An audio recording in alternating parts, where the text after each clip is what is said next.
Hello friends, welcome to her voice channel. Today's story is about a son who earned $5,000 per year, but his own family demanded every dollar. What followed was a journey of silence and betrayal and a quick revenge that changed everything. Stay with me till the end and let's begin. I was standing in that kitchen, my hands still shaking a little. My mom didn't even look at me when she said it. "You'll keep nothing. She gets the share. That's final." At 27, making $500,000 a year, I thought maybe I'd finally earned some respect. But in that moment, I realized to her, I wasn't a son. I was just an income stream she could control. I didn't argue. I didn't shout. I let the silence hang between us. And in that silence, I knew what I had to do. That evening, I packed my bags. 2 suitcases and a laptop. Nothing more. I didn't leave a note, didn't offer an explanation. I opened my banking app and canceled every single expense I'd been carrying on my shoulders for years. Rent, utilities, loans, even the endless credit card payments that never seemed to shrink. I thought maybe I'd feel guilty. But when I closed the door behind me for the first time in years, I could actually breathe. The first week was quiet. Then the phone started ringing. First my mom. Then my sister. Then relatives I hadn't heard from in months. "Where's the rent money? You missed the car payment. She's waiting for her share. Why are you being so selfish?" I didn't pick up. I let every call slide into voicemail, their voices stacking one after another until it all blurred into background noise. But something strange happened. Without my money holding them up, the cracks in their lives started to show. My sister's independence lasted less than a week. My mom's pride started to collapse the second bills piled on the counter. The family that once acted untouchable was scrambling, and I hadn't lifted a finger. I watched it from a distance, sitting in a small apartment I paid for myself. For the first time, I bought groceries that were mine alone. I paid a water bill without covering anyone else's waste. I slept at night without calculating who I'd have to rescue next. It should have felt like freedom. But honestly, it felt like exile. Because no matter how far I pulled away, their voices still echoed in my head. And I kept asking myself, have you ever heard your own mother tell you that your success doesn't belong to you? The first knock came on a Thursday night. I almost didn't open the door. But when I looked through the peephole, it was my sister. She didn't waste time on pleasantries. She pushed past me, heels clicking on the cheap apartment floor. "You can't just walk away," she snapped. "Mom's drowning. The house payment's due. You're making money, you can fix this in 2 minutes." I leaned against the counter, arms crossed. For once, I didn't rush to defend myself. I just let her talk. She went on about responsibilities, about family, about loyalty. And then, almost as an afterthought, she admitted something that made my stomach turn. "Mom already told the bank you'd cover the mortgage this year. They expect it from you. Don't embarrass us." That's when I realized, they hadn't just relied on me. They had built their lives on the assumption that I'd always bail them out. They promised money I never agreed to spend. I told her calmly, "I'm not paying it." Her jaw dropped. Like I'd spoken another language. "You're serious? You'd rather see us lose everything?" I wanted to say, "You don't lose everything when it was never yours to begin with." But I kept quiet. She stormed out, slamming the door so hard the frame rattled. The next day I got an email. Not from my mom. From the bank. A late notice, under my name. Somehow she had tied me to the loan. I scrolled down, heart pounding, and saw a forged signature. My signature.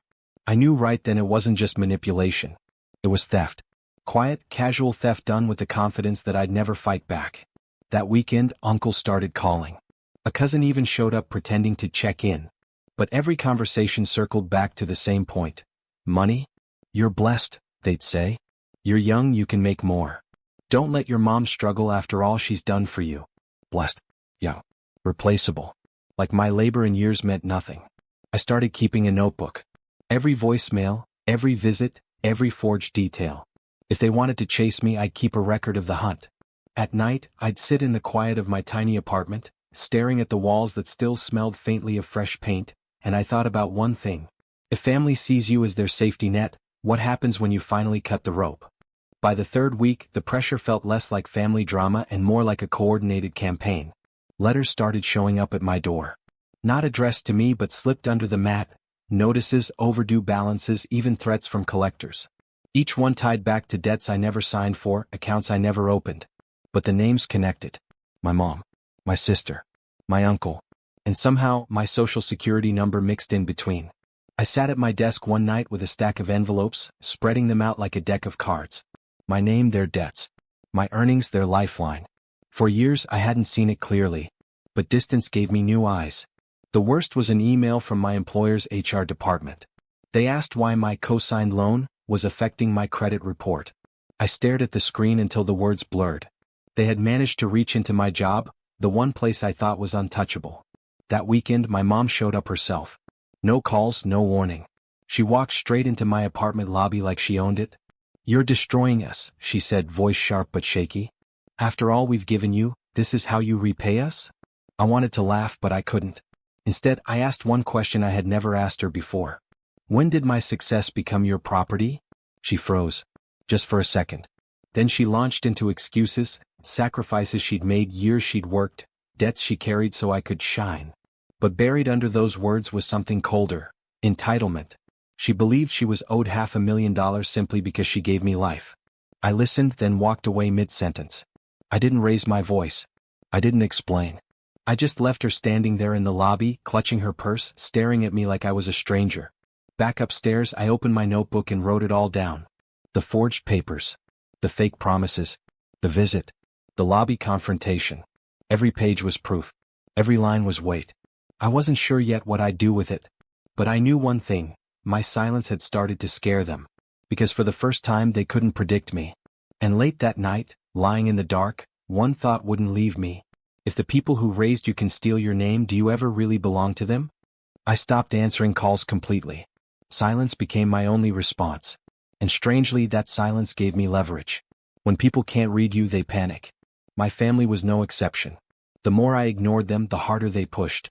Voicemails turned into letters, letters turned into surprise visits. But I didn't flinch. I just kept recording, filing, saving. One evening, I went through my bank statements from the past 3 years. Line by line. Hidden between grocery runs and gas charges, I found payments I never authorized, small at first, then bigger. Transfers to accounts I didn't recognize. And then I saw it. My mom's name, my sister's name, recurring withdrawals masked as shared expenses. It wasn't carelessness. It was a system. They had been siphoning money long before that kitchen conversation. The realization stung. But instead of anger, I felt clarity. If they wanted me to be their wallet, I'd let them, on paper. I made a few quiet calls, not to them but to people they never expected. Lawyers, credit agencies, even a friend who worked at a local paper. I wasn't asking for favors. I was asking for receipts. Meanwhile, I kept living small. My apartment was plain, my meals simple.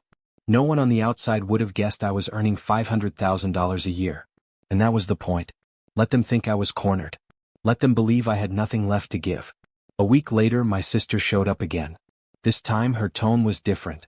Less fire, more desperation. "They're going to foreclose," she said, almost whispering. "Mom told them you'd cover it. If you don't, we'll lose everything." I watched her carefully. For the first time, I noticed the cracks in her voice, the way her hands shook. It wasn't just entitlement anymore. It was fear. I didn't answer. I just wrote down the date, the time, the words. She left frustrated, muttering under her breath, and I closed the door behind her. That night, I pinned a single note to my wall above the desk. "Silence is stronger than a scream." Because I knew something they didn't.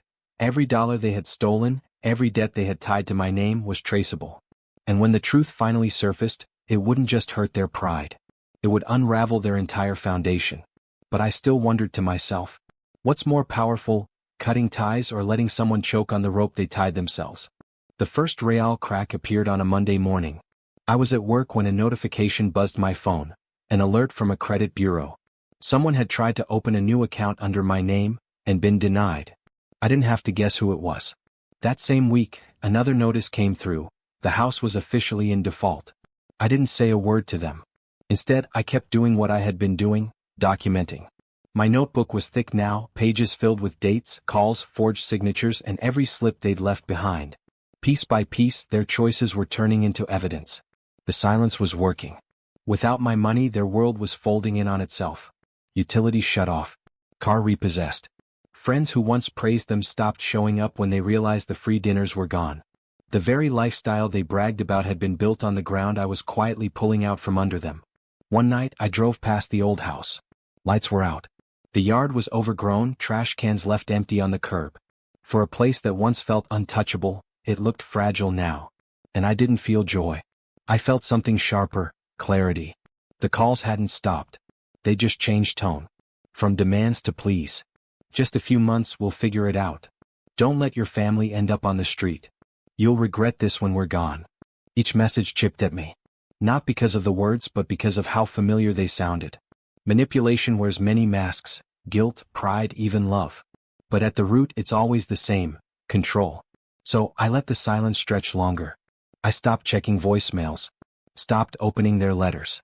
Every time I heard their voices, I remembered the forged loan, the false promises, the night my mom told me my success wasn't mine. And then something happened I didn't expect. People outside the family started noticing. A neighbor called me saying debt collectors had been pounding on the old front door. A family friend texted me asking if everything was all right at home. The image they'd built, stable, proud, respectable, was cracking in public. It hit me then: I didn't have to expose them. They were exposing themselves. But in the quiet of my apartment, I still wondered, when the truth comes out on its own, do you even need revenge? By the 6th week, the story wasn't just theirs anymore. Word had leaked. At work, a colleague asked me quietly in the break room, "Hey, are you okay? Heard your family's place is in foreclosure." I just nodded, sipping my coffee.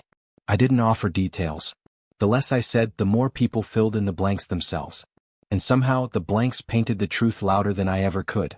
Meanwhile, my notebook was no longer just a collection of memories. It was a file. Every voicemail transcribed. Every letter photocopied. Every forged document scanned and dated. I kept it organized like a lawyer would. Neat, cold, impersonal. And then came the breaking point. I received a formal letter from a collection agency. Not addressed to them. Addressed to me. They were attempting to hold me liable for a debt my mom had opened using my name. A debt over $60,000. I sat there, reading it line by line until the words blurred. But this time I didn't panic. I already had the evidence. I already knew what to do. I contacted the agency, explained calmly that the account was fraudulent, and provided proof, signatures, statements, timelines. The representative on the other end was quiet for a long time before finally saying, "Mister, I think you'll want to file this directly with the fraud department. And maybe, consult an attorney." That night, I made another quiet decision. I wasn't just protecting myself anymore. I was building a case that could collapse everything they had used my name to hold up. Meanwhile, the messages from my family kept shifting. My sister called in tears. "Please, just this once. We'll pay you back. You don't understand how bad it is." But I did understand. More than she knew. I stared at the phone, her voice spilling through the speaker, and I realized something important. This wasn't just about money. It was about identity. They had tried to turn me into someone I wasn't. A provider, a lifeline, a never-ending resource. And by walking away, I wasn't just cutting them off. I was finally becoming myself. So I wrote one more line in my notebook that night: "I don't need to ruin them. They're ruining themselves." And then I asked myself, is the truest revenge not in action, but in refusing to be who they demand you to be? The envelope I mailed was thin. Just a few copies of documents, a timeline, and a statement signed in my handwriting. But when it reached the fraud department, it carried the weight of years. Within a week, I got a call from the bank. Calm voices this time, not the aggressive tone I was used to. "Mister, thank you for your cooperation. We've begun an internal investigation. You will not be held liable for the debts under review." I leaned back in my chair, staring at the ceiling. For the first time, I felt the rope slip from around my neck. They had forged, borrowed, stolen, and now the very systems they trusted to cover for them were turning against them. The fallout was quick. My mom's account froze. My sister's credit was flagged. Collectors stopped calling me and started circling them directly. Neighbors noticed. Friends whispered. The facade was cracking in real time. But I didn't gloat. I stayed silent. Worked my job, paid my own bills, kept my apartment clean. To the outside world I looked steady. And that contrast spoke louder than anything I could have said. One night, my uncle showed up at my door. He didn't knock like the others had. He stood in the hallway, shoulders slumped, eyes tired. "They're falling apart," he admitted. "Your mom, she can't believe you do this." I didn't invite him in. I just stood there, hand on the frame. "I didn't do anything," I told him. "That's the point." He left without another word. And for the first time I felt the shift. They were no longer accusing me. They were explaining themselves to me. Back inside, I looked at the notebook on my desk. Pages thick with ink, receipts, and notes. It had started as protection. Now it felt like a record of freedom. The calls slowed. The visits stopped. Silence had flipped from weakness into strength. They couldn't pull me back because I had nothing left to lose. But late at night, when the apartment went quiet, I asked myself something I wasn't ready to answer. When justice comes without lifting a finger, does it heal you, or just leave another kind of scar? The last call came on a Sunday morning. Not angry, not desperate. Just quiet. My mom's voice, thinner than I'd ever heard it. "They're taking the house," she said. "Your sister moved in with a friend." I don't know where to go. I sat on the edge of my bed, listening. For years that house had been her kingdom. My income had kept it standing, but she wore the crown. Now stripped bare, she sounded like a stranger. I didn't argue. I didn't remind her of the forged loans, the stolen payments, the way she had ordered me to hand over my success like it was never mine. I simply let the silence hang. By then the banks had cleared my record. My job was safe. My savings were intact. And my family's empire, built on my back, was dust. Not because I destroyed it, but because I walked away. A week later, I drove past the old neighborhood one last time. The for sale sign stood crooked in the yard. The curtains were gone. Grass grew wild. It didn't look like a home anymore. It looked like a warning. I pulled over, rolled down the window, and just sat there. Breathing. Remembering. At 27, I thought success meant proving myself to them. But the truth was different. Success meant finally not needing their approval. Back at my apartment, I opened the notebook one last time. The pages were heavy with their mistakes. I closed it, slid it into a drawer, and felt no need to open it again. It wasn't a weapon anymore. It was just a reminder of how far I'd come. Life moved on. Or, friends. A routine that didn't involve frantic calls or sudden demands. And every time someone asked me about family, I just smiled lightly and changed the subject. Because the truth was simple. I didn't lose them. They lost me. And in that quiet, I found something stronger than revenge. I found peace.